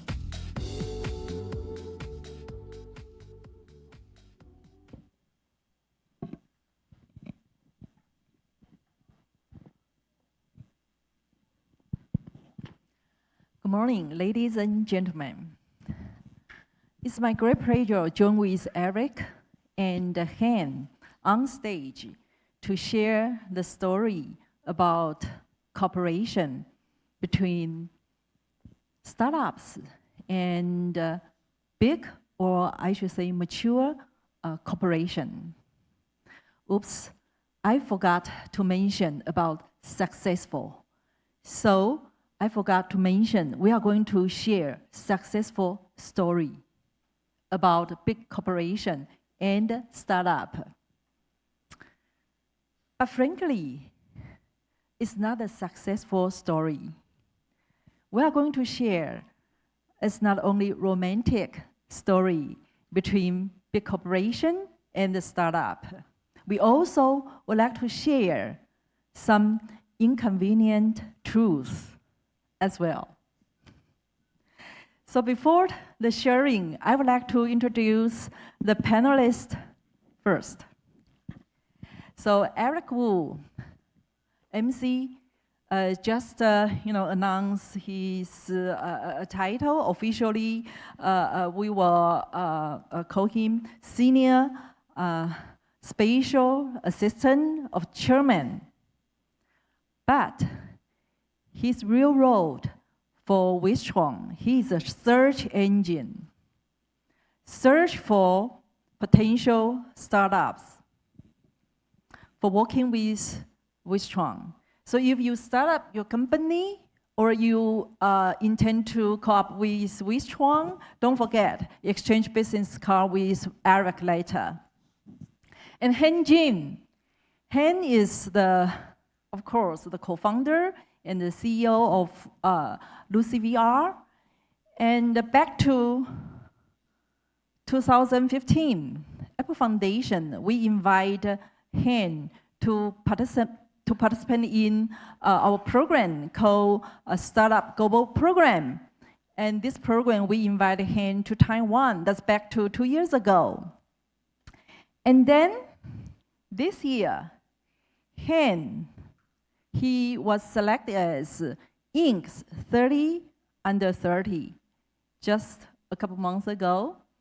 And 30 under 30, the brilliant young entrepreneurs. And Han Jin also ran a very successful campaign on Indiegogo. And most important is, Han is the really, it's only a few startups really deliver their product to their backers. So this is Han Jin, Lucy VR. So I would like to invite Han, to share your startup story first. Okay, sure. Please. Yeah, so we started 2.5 years ago, and it was primarily my co-founder and I. We were only 2 people. He was working on remote-controlled robots, where he can control them through virtual reality. That means like you put a VR headset on, you become the robot. And he worked on that at Stanford in his PhD for many years. I'm a Berkeley Cal alumni. We don't work well together, but we got introduced. And we wanted to really work on something which can revolutionize how people see the world, how people capture the world. And so we developed the camera, which we call LucidCam. And like Josephine already said, we launched an Indiegogo campaign at the beginning because we didn't know what is actually the process of doing a startup. And to be honest with all of you, there's no process. So we started off with Indiegogo campaign, raised a couple thousands of money, and then we had to figure out the next step. And as I said, building a startup is pretty much like jumping out of a plane, and you don't have a parachute. So you have components, you have to build it, and you have to figure out before you fall onto the ground. And this is exactly what we did, because after a crowdfunding campaign, after you get the money from the backers, what do you do next? You have to build the product. And so that was a big challenge for us. And we went with Garage Plus to come to Taiwan because we value a lot the Taiwanese ecosystem, the ODM culture, the design culture which this country really provides. And when we came here, we met Wistron during one of our sessions, and I started talking with Eric, and we were very passionate about how we can work together to bring this product to life. Now, 2 years later, we are actually shipping. We are selling the product. It's on the market. And we have lots of sales, lots of customers who are very passionate about the product and have been carrying it around. And so I wouldn't say a startup can be, or call it successful, but I would say like to this point, we have figured out how to build a parachute, and we are not, on the floor yet. Okay, but I remember, back to 2 years ago, we arranged a lot of meeting, one-on-one meeting for you, and also invite different companies, but why Wistron? Why Wistron? Yeah, that's a great question, and I think there are a lot of great ODMs in here, like Quanta, Foxconn. They're all very great. I think with Wistron, we found specifically a common interest. And our common interest was really like the vision of virtual reality having an impact on the world and being able to scale a huge market in the future. And we found that Wistron was very, very flexible in terms of how we work together. That means like as a startup where we have, at the beginning we were 2 people, now we are around 6 people, which is still not much, and we have only 3 engineers. So imagine building a huge hardware startup where you build very complicated products, which doesn't just collect data, but also creates like 3D and very complicated software behind it, and you're building it with only 3 engineers. you need way more than that in order to scale it. So when I was making the calculation for myself, I was looking into, I need 2 mechanical engineers, I need 3 electrical engineers, I need a designer. And so building all this in the Silicon Valley where we are right now is really hard because, the salary is really high, the talent is very difficult to find. And Wistron was willing to say, like, let's work together on this and bring this product to mass production. And so Wistron gave us not just the team, where we had a team of, I think, around 30 to 40 people working with us together, but also Wistron supported us with investment, which was very important to keep the lights on at the company.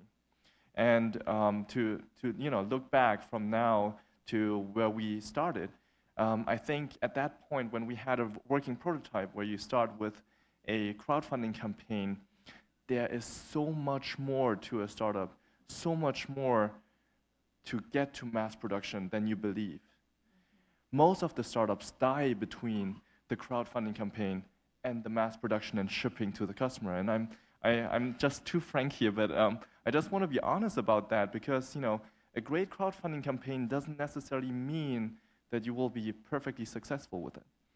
And so going through that, I don't believe that we would have been able to do so without the help and support of Wistron. Okay, thank you. So my question turned to Eric. Okay, as my understanding, Wistron is not only provide manufacturing support, also provide funding.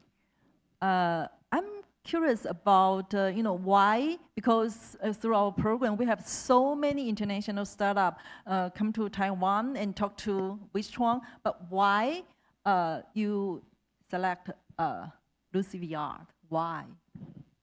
Can I just say that no comments? This is a confidential.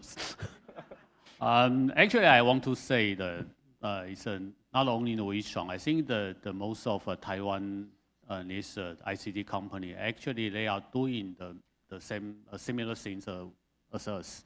Not only in Wistron is I do believe like the Foxconn, Quanta, they are doing the same thing. So they participate in such kind of startup ecosystem, put the money, put the resource into. However, I don't want to say that a very special reason why we chose the Lucy, but I want to share my thought which kind of a startup we are looking for. The first of all, I think the team is very important. When I look at the Ham and his partner is the Adam. All of us know the stories, the Berkeley and alumni and Stanford alumni is not easy to work together. However, when I met the two of them, actually they are look very we call the 和谐, Harmony? It's a harmony, yes. I think that can be the word. The second thing, the team actually is important. The second thing I think is more important is do you have a unique technology, particularly if you are the hardware if you are looking for the hardware entrepreneur. So the Lucy VR actually is not only the hardware device. They have in behind they have a very strong software capability. So when you see their product, see the videos they captures, it is a very impressive. Of course, in the some other reasons in there is this business really makes sense, right? So at least we are lucky. The most of startup company they die within 2 years, but in the past 2 years we see the Lucicam growth and still in the right track. They get a very positive response from the market. Okay, great. And then let's face the truth, okay? I really like to know what's the most difficult part between your cooperation, beyond your anticipation before the work together. What's the most difficult part from the startup or also from the big corporation? What's the most difficult part? Sure, I think I can jump into this real quick. So we have, on the high level, we have very different objectives. For a big corporation to measure performance and to measure success, they are looking at KPIs where they are driving revenue, driving productivity, and driving efficiency in terms of time management. For a startup, because as a startup, especially in the seed stage, where you go into Series A and Series B, you are going into experimentation. So you are looking at your roadmap as a objective of market traction, and you are looking at market product fit. That's your main perfect objective to achieve, because what you want to do is you want to create a first version product where you find a fit between the market and yourself, and then you iterate on that product. And even GoPro needed 4 different iterations until it sold millions of products. So every startup goes through those kind of cycles. And for us to really focus on that experimentation, we have to be very flexible. That means like we change directions, we change specs, we change products. This drives the big guys crazy. Because for them it's about launching, especially like when you work with bigger companies like in the laptop space, you have to launch millions of units. So what you focus on is, okay, if those specs are defined, we're going to execute on that, and the next 9 to 6 months, we're going to launch this product based on those specs and those kind of components. And the team will march towards that, and nothing will be hindering them to perfectly deliver that. And so when we were working together, I think the change was really with what we learned a lot, and also what Wistron was learning from us is, they had to be flexible. We worked with the team every single day. We contacted them. We said, this is changing. They were not freaking out. They were making the changes. We were very glad we were supported in any way possible. And I think like it's not just that they were able to support us, but also the willingness to help and make those sacrifices from both sides. And that's what helped us really to bring the product to life and to mass production. Okay, so the most of the startup company, if they are working for the hardware, sometimes we always say the hardware is harder, so which because some of the entrepreneurs actually they have no experience for the hardware design. Not only the design, maybe they are not aware of the cost where it will be. Such kind of you only count the material cost, but you forgot that you have a very huge investment for the tooling, for the other NRE costs as well. So when you see some product in the crowdfunding, in theirs, some of them the selling price is still able to make some money in theirs based on the material cost, but finally they cannot deliver, which because they forgot a bunch of part the others. Of course, for the big corporate, we also learn a lot from the startup, which because in the past, maybe for the past 10 years, 20 years, we are very familiar for the OEM, ODM business. So the customer give us very exactly and clear the spec. So we know we are easy to get the quotation, and we know all the supply chain. However, for such kind of new things, sometimes they are not using the Intel, they are not using AMD, they are not using Microsoft. They are using total different things. So we also need to learn how to deal with such kind of different technology in behind. We are good for the manufacturing, for the notebook, for the mobile phone, for a lot of things. But maybe we are short of the experience for the optical device. So we also learn a lot from the start. Not only the case from the Lucy, I think from the other cases as well.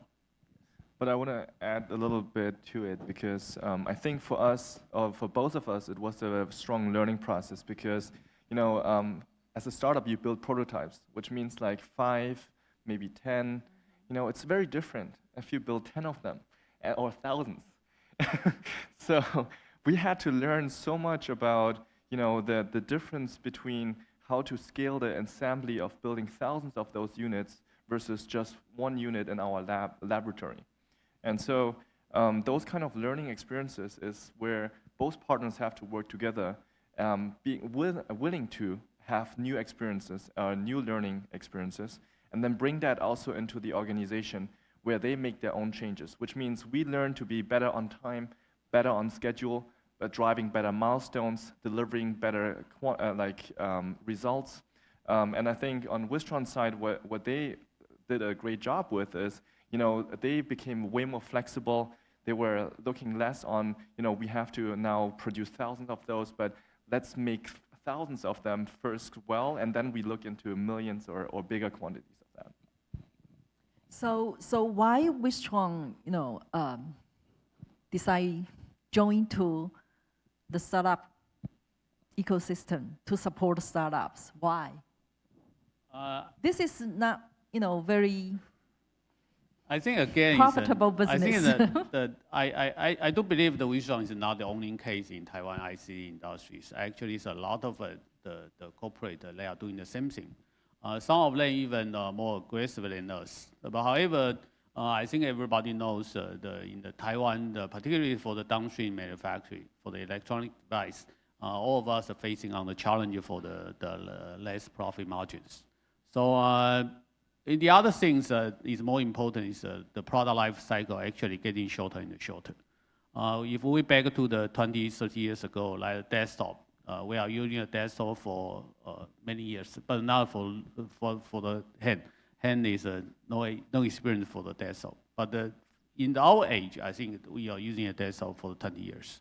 But for the notebook, if you're looking for the entire product cycle from the beginning to the become very broad world of competition, I think it become 10 years. Mobile phone getting shorter. We have a 2-generation mobile phone there, so one feature phone and one smartphone. I think each product 5 years. Possibly you are not know the pad, iPad, or the pad business from the very beginning to the become totally embodied of the competition 3 years. So unless we are participate in such kind of startup business in the beginning and learn how or what will be in the futures, maybe we always late for the business development in the futures. So that's why we involve the startup ecosystem. Again, I will not say it's not only the Wistron doing the things like this. I think a lot of Taiwan ICT company, they are looking for the futures.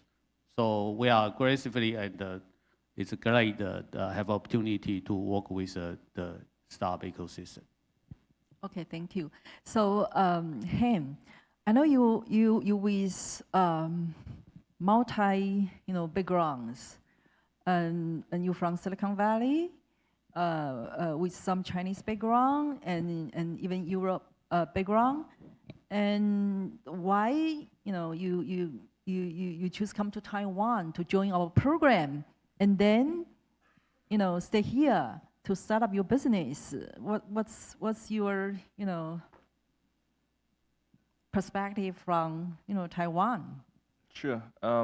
So if we had the opportunity to look internationally where we can work from, you have the opportunity to go to China, you can go to Europe, or you can stay in the United States. On the United States, like we said, right, especially for hardware, it's really hard because we have very high costs per head count. And so driving those kind of costs is very difficult because you have low margins on hardware products. You have to produce lots of units of them, and you need lots of initial investments in order to scale it up. So going to China would be one opportunity where we looked at, okay, it's a drastic cost reduction in order to bring the product over there, having lower BOM costs, and then driving volume from there. But the problem is, I see, like especially the manufacturers in China as being helpful in execution. But with a brand new product or with a brand new market, you need more than just execution. You need more learning, and you need more experimentation. And so I was intrigued by the Taiwanese culture and the Taiwanese education over the last couple of years, where ODM was very strong, driving the country forward. And the ODM concept is very based on design thinking, out-of-the-box thinking, which really brought a very talented workforce into this country, but also like the ODM mindset. And so the ODM mindset helped us not just to execute and say like, okay, here is our design for manufacturing, take it and then execute on it, but really like think through, hey, Han, what if we do this or do that? And that was a great conversation which we had because, we are not, we are experts on what we do, but we want to have input. We want to have ODMs who come back and say like, hey, we have learned from experience those kind of things are good in the market or for your product. You should consider. And then we had that conversation going on where we made the product together way better than it was before. And so that was a very, very strong, attractive indicator for us to come here. Then the second thing is, of course, the workforce. I think like Silicon Valley started because it has a great university, Stanford, which drove the workforce and the education.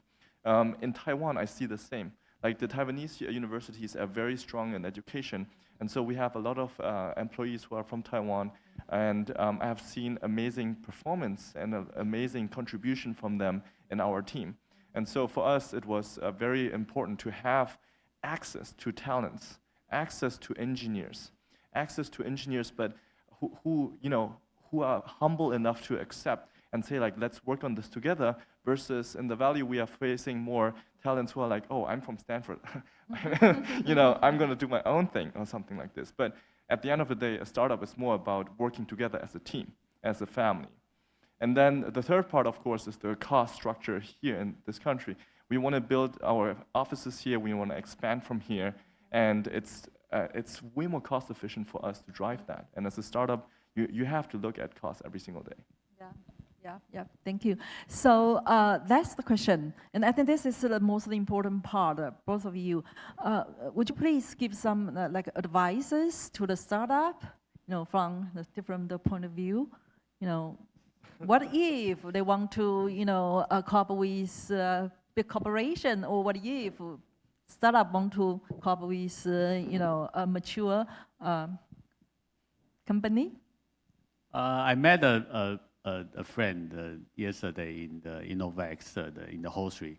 Actually, who is the first case we are studying, trying to cooperate with them. Unfortunately, a lot of reason behind theirs, we didn't put the resource in. However, I met a live friend, is Mark. I just encourage him to keep the mind also original. You want to try to be the entrepreneur. This is a very, you will see a lot of successful story or the good campaign like the Indiegogo. But however, if you want to go successful, you still need to know the way actually not so easy. Okay, I will not do this encourage you to say you don't want to be the entrepreneur. I still encourage you to have your own business. But you need to think about why you want to be the entrepreneur. This is the first thing I want to remind all the staff friends. The second thing is you must need to find a very good partners. Okay, you have to have a very good partner. You cannot work alone. In the lighter Intel journey, you need to have a partner to together with you, and this partner they should be able to complementary with you. Okay, so suggest that you and I have a same background or the same the experience. Maybe you have a different experience there. The third thing is you need to know the successful never come from the overnight. Okay. Same as Han, I think that every time I met him in Taipei or in the Silicon Valley, he also keep his original the thought. Even if look a little bit older, the face get black. Okay. Anyway, I think this is important. Okay. Of course, when you think about the topic, you want to be an entrepreneur.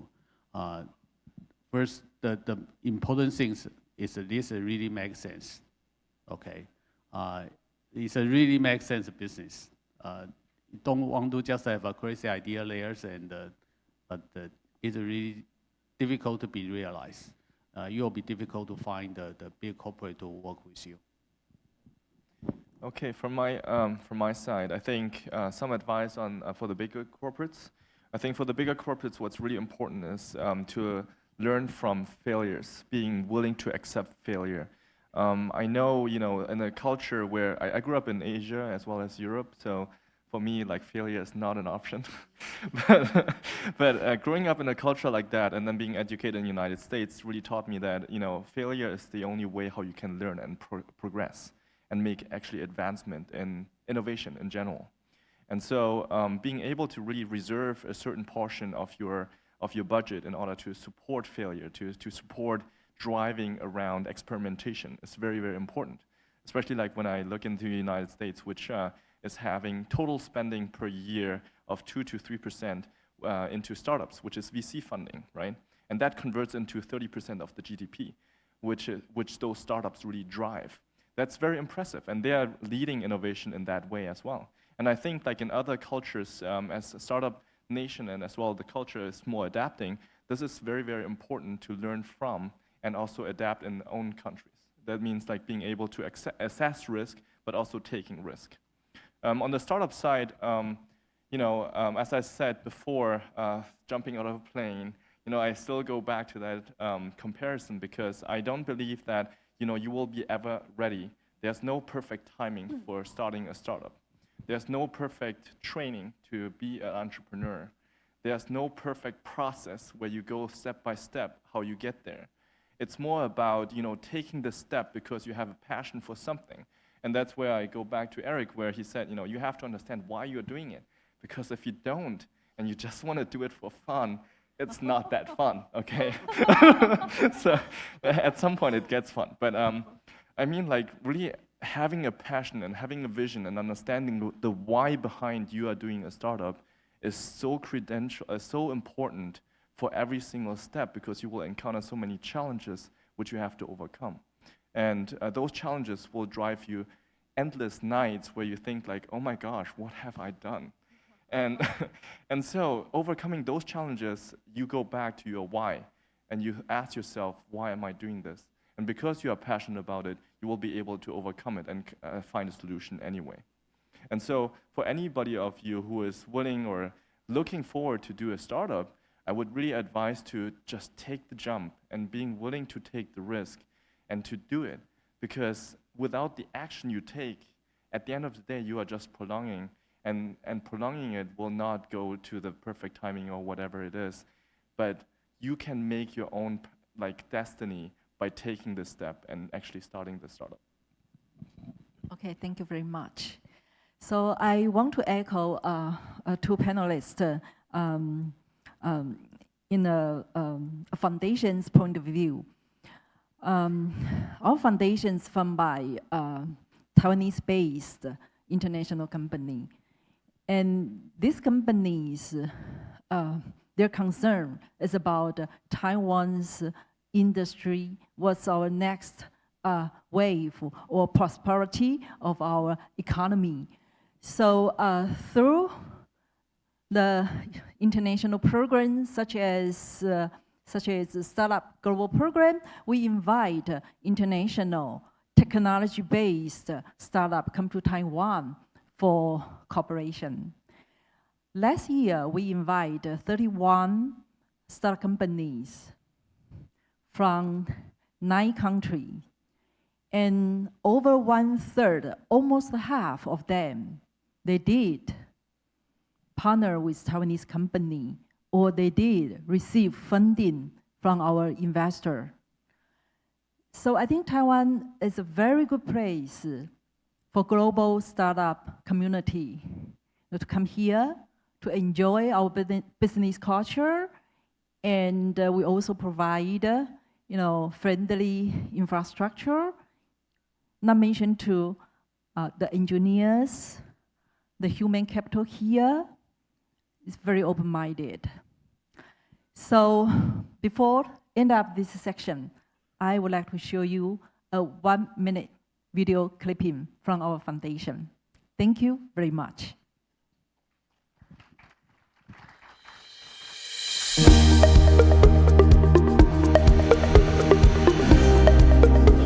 Discover your partners, investors, and markets within 10 days.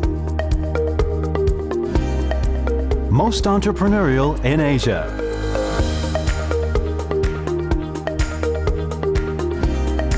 Remarkable makers, designers, engineers, and bioresearchers.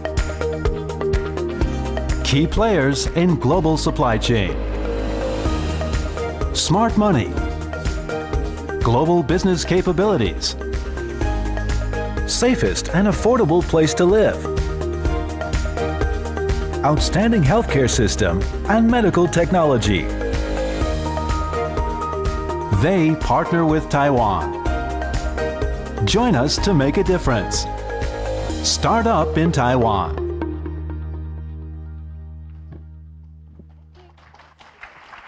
Ladies and gentlemen, let us have another warm round of applause for our moderator, Josephine Chow, as well as the two panelists, Han Jin and Eric Wu. 我们是不是再一次的以热烈的掌声来感谢我们的两位论坛的语坛人 Han Jin 跟 Eric Wu， 还有我们论坛的主持人 Josephine Chow。在场的各位贵宾、各位媒体朋友们，2017 CPX 创新创业论坛到此正式的圆满落幕了。With that, ladies and gentlemen, we conclude the 2017 CPX Forum on Innovations and Startups. May I also remind you that today marks the very last day of the Innovex Startup Show.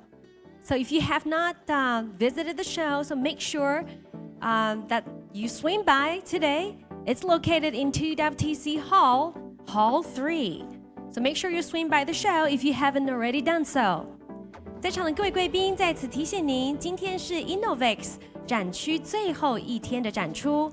今天是最后一天的展出，我们也请在场的所有贵宾能够把握机会前往参观 Innovex Show。